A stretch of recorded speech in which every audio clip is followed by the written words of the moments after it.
नमस्कार दोस्तों, कलयुग के चमत्कार संतों की वाणी में आप सबका स्वागत है। दोस्तों, आज की वीडियो में हम सुनेंगे भाग्य और बुद्धि में से बड़ा कौन। बहुत समय पहले की बात है, ब्रह्मदेव के दरबार में एक बार बाकी देवताओं के साथ भाग्य और बुद्धि दोनों देव बैठे हुए थे।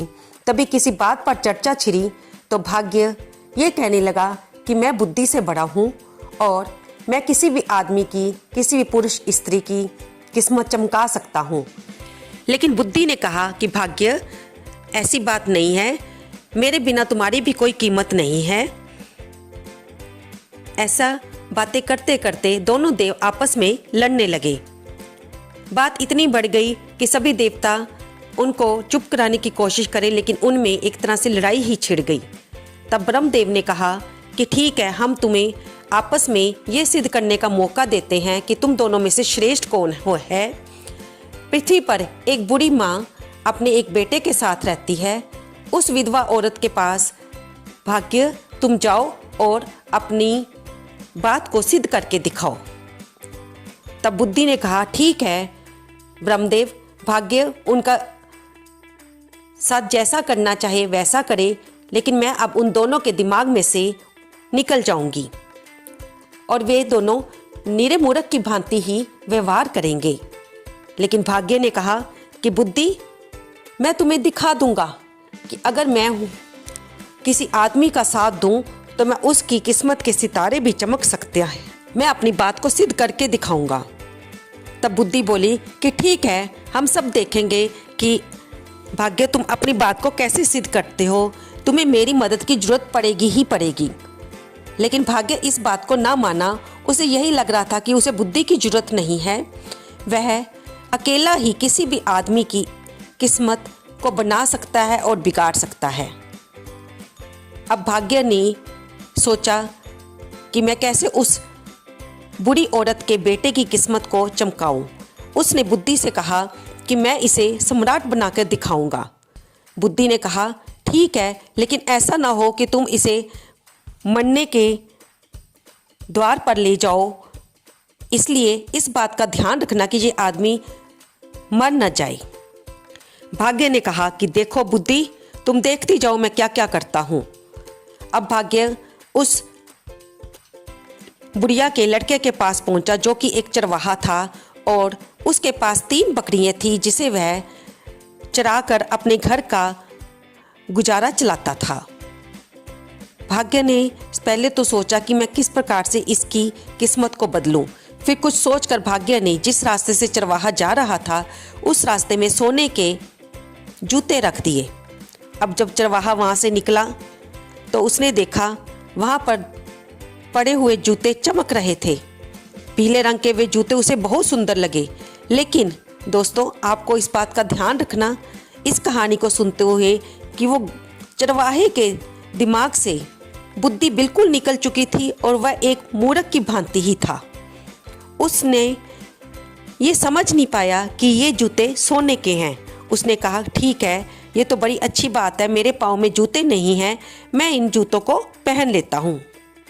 अब वह चरवाहा उन जूतों को पहनकर घर आ गया। उसने देखा वह जूते बिल्कुल उसी के पैरों के साइज के थे, क्योंकि भाग्य ने उनको ऐसा ही बनाया था।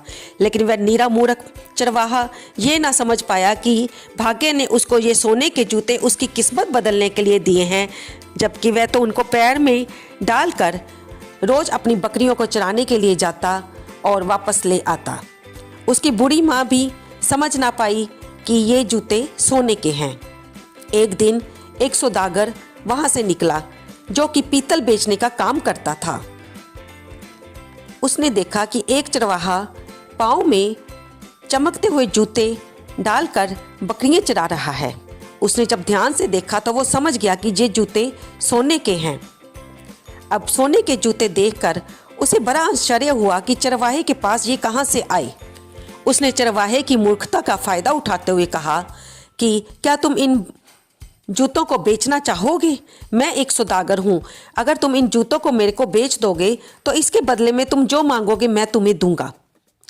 चरवाहा जो ये नहीं जानता था कि इन सोने के जूतों की कीमत बहुत ज़्यादा है, लेकिन उसने सौदागर से कहा कि मुझे 1 मन आटे की बोरी दे दो ताकि मेरे घर में खाने पीने का काम चल जाए। सौदागर ने उसकी बात को मान लिया और उसे आटे की बोरी दे दी और जूते ले लिए।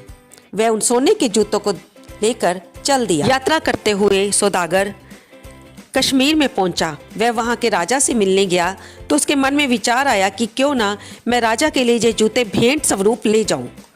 वह उन जूतों को लेकर राजा के पास गया। जूते बहुत ही सुंदर थे। राजा उन्हें देखकर ही मोहित हो गया और उसने सौदागर को वह जूते भेंट स्वरूप देने के लिए धन्यवाद कहा। सौदागर ने वह जूते उसे दे दिए और वापस अपनी यात्रा पर चल दिया। इसी तरह बड़े दिन बीत गए तो भाग्य ने देखा कि उस चरवाहे ने अपने जूते बेच दिए हैं। तब क्योंकि वह बुद्धि से ये शर्त लगा चुका था कि वह इस चरवाहे को सम्राट बनाकर छोड़ेगा। बुद्धि ने कहा, देखो भाग्य, मेरे बिना इस आदमी को तुम्हारे सोने के दिए हुए जूतों की भी पहचान नहीं है। भाग्य बोला, बुद्धि तुम देखती जाओ मैं अब आगे क्या करता। इस बार भाग्य ने सोने के जूते रास्ते में रखे। उन पर बहुत ही बहुमूल्य हीरे मोती जड़े हुए थे। चरवाहे ने फिर बकरियां चराते हुए देखा कि ये जूते रास्ते में पड़े हैं।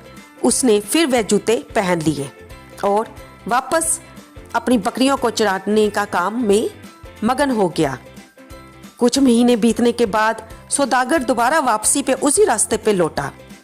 उसने देखा चरवाहे ने पहले से भी ज्यादा सुंदर सोने के जूते जो कि हीरे मोती जवाहरात से जड़े हुए थे पहन रखे हैं। उसे बड़ा आश्चर्य हुआ कि जा तो इस चरवाहे का भाग्य बहुत ही उत्तम है जो ये पैरों में ऐसे कीमती जूते डालकर रखा है, और या फिर ये बिल्कुल बुद्धू है कि इन जूतों को बेचकर ये अपने लिए बहुत कुछ सामान खरीद सकता है और अपनी जिंदगी को आसान बना सकता है। वह इतना तो समझ ही चुका था कि वह चरवाहा मूर्ख है। सौदागर ने दोबारा उस चरवाहे से कहा कि क्या तुम इस जूतों को मेरे को बेचोगे? क्योंकि चरवाहा पहले भी जूते बेच चुका था और उसके बदले में सौदागर से आटा ले चुका था।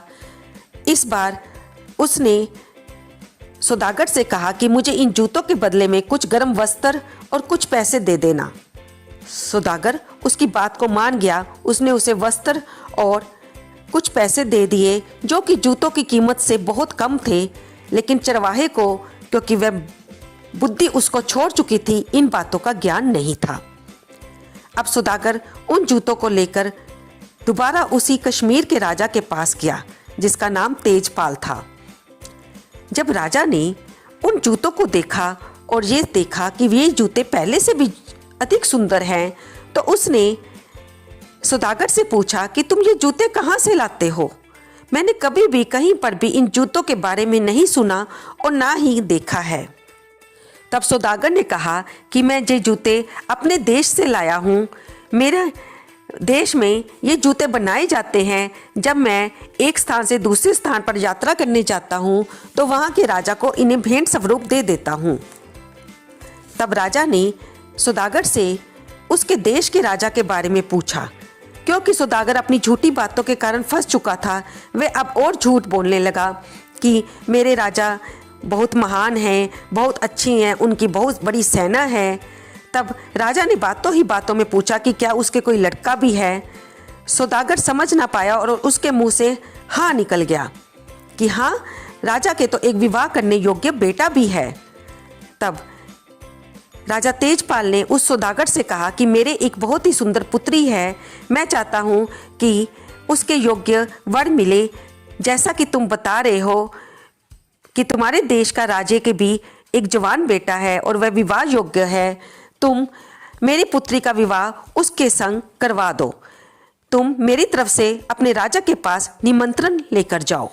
सौदागर जो कि अपने ही झूठी बातों के जाल में फंस चुका था, अगर वह अब कोई बात को सच बनाने की कोशिश करता तो उसे अपनी जान खोने का डर था।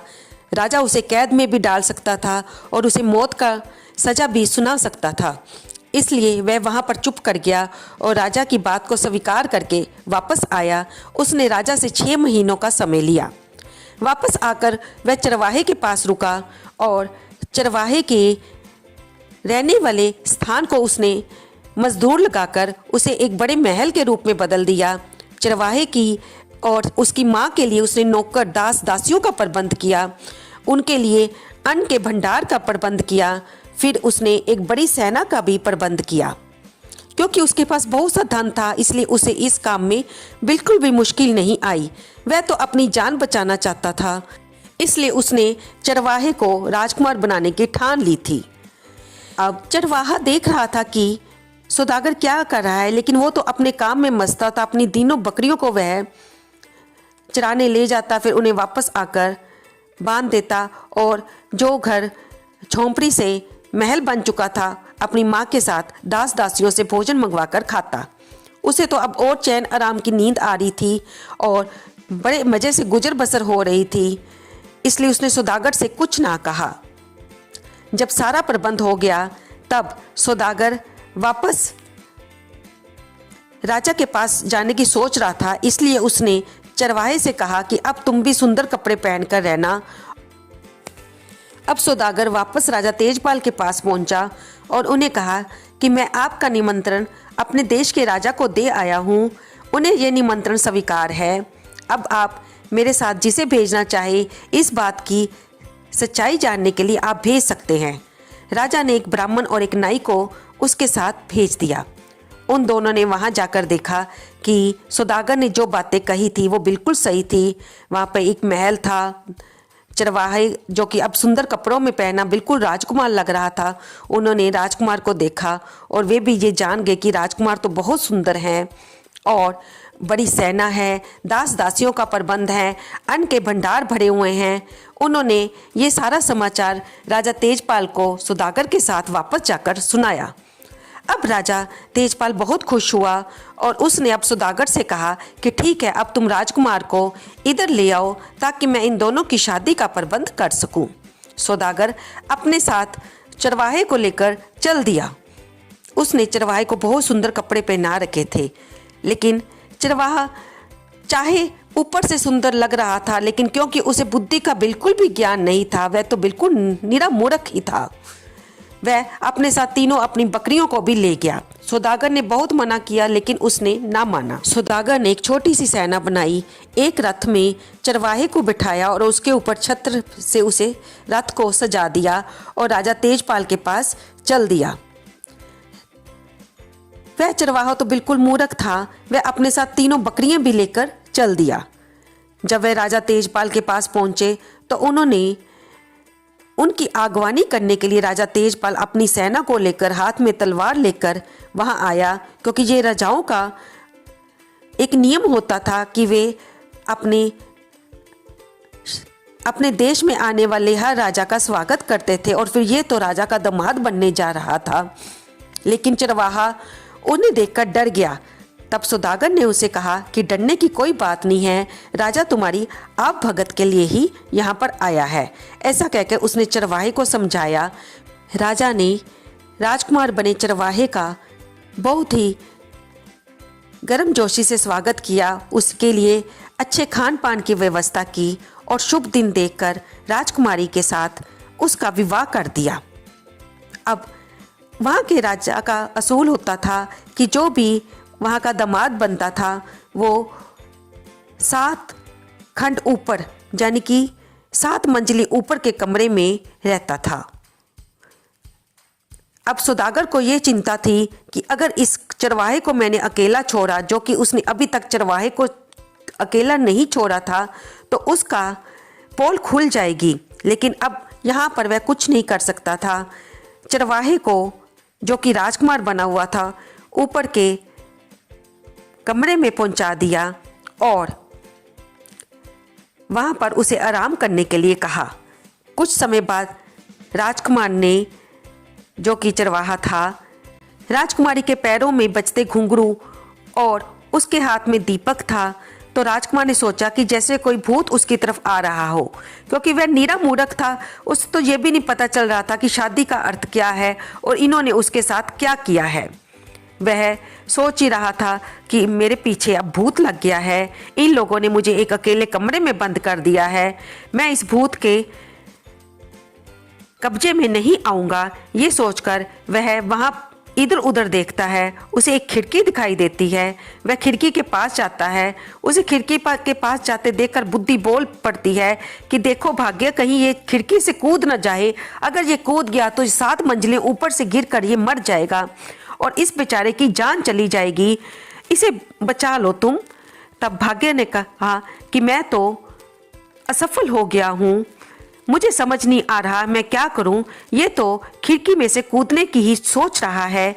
अब ब्रह्मदेव, जो इतनी देर से चुप बैठे सारा खेल देख रहे थे, उन्होंने भी बुद्धि से कहा कि ठीक है बुद्धि, भाग्य ने अपने आप को साबित करने की पूरी कोशिश की, अब तुम भी अपने को साबित करने की कोशिश करो। क्या तुम इस चरवाहे को, जो कि राजकुमार बना हुआ है, खिड़की से कूदने को बचा सकती हो?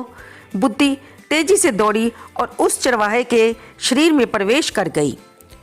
जैसे ही प्रवेश किया तो चरवाहे को एक झटका सा लगा। उसने देखा कि वह खिड़की पर पैर रखा हुआ है और उसने देखा कि वह खिड़की तो बहुत ऊंची है।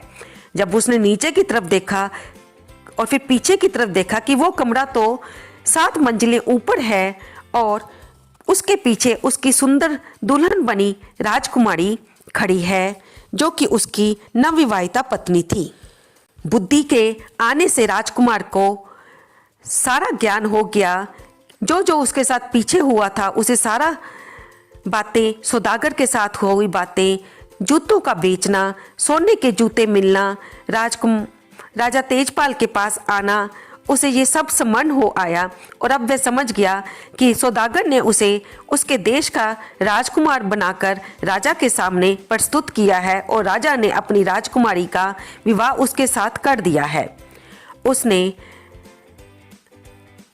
इन सारी बातों को सोचकर और अब बुद्धि की सहायता से वह ज्ञानवान हो गया था और बुद्धिमान हो गया था।